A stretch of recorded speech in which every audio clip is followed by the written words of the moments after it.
हिमालय की उन बर्फीली चोटियों और सदियों पुरानी कहानियों के बीच एक ऐसी कहानी बसी है जो सच में साहस और जिंदा दिली की एक बेजोड़ मिसाल है। तो चलिए आज हम नेपाल के करीब 2000 साल से भी ज्यादा पुराने इतिहास के इस सफर पर चलते हैं। एक ऐसी कहानी जो सिर्फ सांस्कृतिक समृद्धि या भयंकर युद्धों की नहीं है, बल्कि एक ऐसे राष्ट्र की है जिसे आज तक कोई जीत नहीं सका। अब सोचिए जरा, ये एक ऐसा सवाल है जो बड़े बड़े इतिहासकारों को सदियों से हैरान करता आया है। एक छोटा सा हिमालयी राज्य जो दो विशालकाय साम्राज्यों के बिल्कुल बीच में फंसा हो, आखिर वो बिना किसी बाहरी शासन के गुलाम हुए कैसे बचा रहा? मतलब एक तरफ भारत में ताकतवर ब्रिटिश राज और ठीक उत्तर में विशाल चीनी साम्राज्य, इन दोनों के बीच नेपाल ने अपनी आजादी कैसे बनाए रखी? आज हम इसी ऐतिहासिक रहस्य को समझेंगे। भाग 1, कहानियां और स्वर्ण युग। काठमांडू घाटी की शुरुआत। पौराणिक कथाएं और आज के भूगर्भीय प्रमाण दोनों ही हमें बताते हैं कि ये घाटी कभी नागदहा नाम की एक विशाल झील थी। कहा जाता है कि देवता मंजुश्री ने अपनी तलवार से पहाड़ को काटकर इसका पानी बाहर निकाला और तब जाके यहाँ जीवन पनपा। अगर हम टाइमलाइन की बात करें तो 8वीं शताब्दी ईसा पूर्व में किरत राजाओं का शासन था। फिर पहली सहस्त्राब्दी ईसा पूर्व में लुम्बिनी में गौतम बुद्ध का जन्म हुआ, जो कि मानव इतिहास की एक बहुत ही बड़ी घटना है। और हाँ, 249 ईसा पूर्व में सम्राट अशोका ने यहाँ आकर अपना स्तंभ स्थापित किया, जो दिखाता है कि ये जगह प्राचीन काल में ही कितनी महत्वपूर्ण बन चुकी थी। और यहीं से ये हिमालय क्षेत्र अपने पहले स्वर्ण युग में कदम रखता है। करीब 400 से 750 ईस्वी तक लिच्छवी वंश का दौर चला। पता है, लिच्छवी शासकों ने ही सबसे पहले शिलालेखों के जरिए इतिहास को ठीक ढंग से दर्ज करना शुरू किया था। उन्होंने काठमांडू घाटी में हिंदू और बौद्ध धर्म दोनों को बड़ा आश्रय दिया। इससे एक ऐसी गजब की सांस्कृतिक और वास्तुकला की नींव पड़ी जिसका असर आगे सदियों तक दिखता रहा। अब बात करते हैं 12वीं से 18वीं सदी की, मल्ला काल। आर्किटेक्चर के हिसाब से देखा जाए तो ये दौर बिल्कुल बेमिसाल था। वैसे इस दौरान काठमांडू घाटी 3 राजनीतिक हिस्सों में बट जरूर गई थी, काठमांडू, पटान और भक्तपुर। लेकिन इस बंटवारे के बाद भी न्यूवारी वास्तुकला अपने बिल्कुल चरम पर थी। जो विश्व प्रसिद्ध दुर्बार स्क्वायर्स हम आज देखते हैं ना, वो तभी बने थे। और उन लकड़ी की बारीक नक्काशी वाले पगोड़ा शैली के मंदिरों का क्या ही कहना, जो आज भी दुनिया भर के लोगों को अपनी तरफ खींच लाते हैं।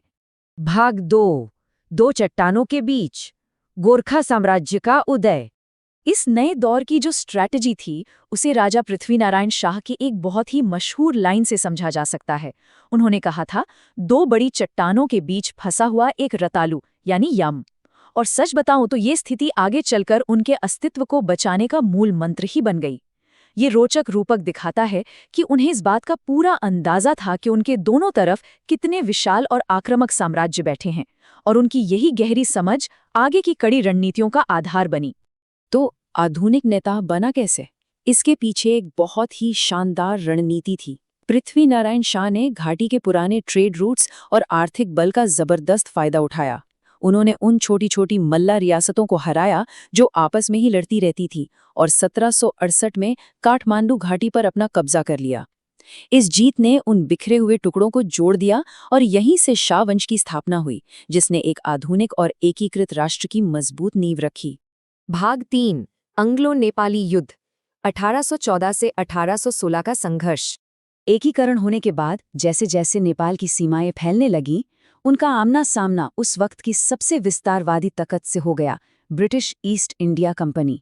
इस युद्ध की भयंकर सच्चाई इन आंकड़ों में साफ दिखती है। एक तरफ थी 22,000 सैनिक और 7 तोपों वाली आधुनिक ब्रिटिश सेना, और उनके सामने थी गोरखा सेना। भले ही गोरखा सेना के पास संख्या और आधुनिक हथियार कम थे, पर उनका साहस बिल्कुल अद्वितीय था। उन्होंने उस दुर्गम और मलेरिया से भरे हिमालय क्षेत्र को ही अपना हथियार बना लिया, और अमर सिंह थापा जैसे वीरों के नेतृत्व में शुरुआत में ब्रिटिश सेना को भारी नुकसान पहुंचाया। अब भले ही गोरखा सेना ने कमाल का शौर्य दिखाया, लेकिन आखिरकार 1816 में सुगौली की संधि के साथ इस युद्ध को रोकना पड़ा। इस संधि की शर्तों के तहत नेपाल को अपने पश्चिमी और दक्षिणी हिस्सों का एक बड़ा भाग ब्रिटिश कंपनी को देना पड़ा। ये एक भारी कीमत थी, लेकिन इसके बदले में उन्होंने अपनी आखिरी संप्रभुता बचा ली। यहाँ आपको वही दो चट्टानों के बीच का रतालू वाली स्ट्रैटेजी का प्रत्यक्ष रिजल्ट दिखाई देगा। जमीन जरूर कम हुई, पर उस देश पर कभी भी पूरी तरह से ब्रिटिश झंडा नहीं लहराया। भाग 4 अलगाव की सदी यानी राणा शासनकाल। सुगौली की संधि के कुछ दशकों बाद 1846 में कुछ ऐसा हुआ जिसने सब बदल दिया। जंग बहादुर राणा द्वारा किए गए एक खूनी तख्ता पलट ने शाह राजाओं को बस नाम का शासक बनाकर रख दिया। इसके बाद शुरू हुआ एक अंधेरा दौर जहां ऐसी असमानता थी कि आपके रोंगटे खड़े हो जाएं। एक तरफ राणा महाराजाओं के शाही ठाट बाट थे, उनके लिए सिंघा दुर्बार जैसे हजारों कमरों वाले आलीशान महल बन रहे थे, और दूसरी तरफ आम जनता दुनिया से बिल्कुल कटी हुई, भारी टैक्स के बोझ तले दबी और बुनियादी सुविधाओं के लिए तरस रही थी। इस असमानता की हद देखनी है तो ये सुनिए। इन्हीं एलीट शासकों के शौक पूरे करने के लिए महंगी लग्जरी गाड़ियां मंगवाई जाती थीं, पर क्योंकि सड़कें तो थी नहीं, इन गाड़ियों को भारत की सीमा पर पुर्जों में खोला जाता था, और फिर मजदूर उन भारी पुर्जों को हिमालय की पहाड़ियों पर अपनी पीठ पर लाद कर पैदल काठमांडू तक लाते थे। सोच कर देखिए, ये एक अकेला फैक्ट उस दौर के विकास की कमी और असमानता को पूरी तरह एक्सपोज कर देता है। भाग 5 क्रांति और गणतंत्र, आधुनिक युग का नेपाल। अगर हम आधुनिक इतिहास की बात करें तो ये बहुत ही तेजी से बदलते और उथल-पुथल भरे क्रमों से भरा पड़ा है। सदियों पुराना अलगाव का पर्दा जब उठा तो 1996 में एक दशक लंबे गृह युद्ध की शुरुआत हो गई, और ठीक इसके बीच 2001 में वो हुआ जिसकी किसी ने कल्पना भी नहीं की थी, राज परिवार का दुखंत हत्याकांड। इन सारे विशाल बदलावों का नतीजा ये हुआ कि अंततः 2008 में सदियों पुरानी राजशाही हमेशा के लिए समाप्त कर दी गई और नेपाल एक संघीय लोकतांत्रिक गणतंत्र घोषित किया गया। इन आधुनिक घटनाओं में जिसने पूरी दुनिया को स्तब्ध करके रख दिया था, वो था 2001 का नारायण हिती हत्याकांड। सरकारी जांच आयोग की रिपोर्ट के अनुसार 1 जून 2001 को क्राउन प्रिंस डिपेंडेन ने जो कदम उठाया, उसमें राजा बीरेंद्र सहित राज परिवार के 9 सदस्यों की जान चली गई। ये नेपाल के इतिहास का एक अत्यंत ही दुखदायी और तीव्र मोड़ था, जिसने आगे आने वाले राजनीतिक बदलावों की रफ्तार को और तेज कर दिया। भाग 6 नेपाल की दृढ़ता यानी एक अजेय राष्ट्र। लेकिन इतने ऐतिहासिक झटकों, उथल-पुथल और त्रासदियों के बाद भी जो एक चीज सबसे ऊपर उभर कर आती है, वो है यहाँ के लोगों की अडिग आत्मा। 2015 के उस भयंकर भूकंप की तबाही के बाद मिट्टी से उठकर फिर से पुनर्निर्माण करना कोई आसान काम नहीं था।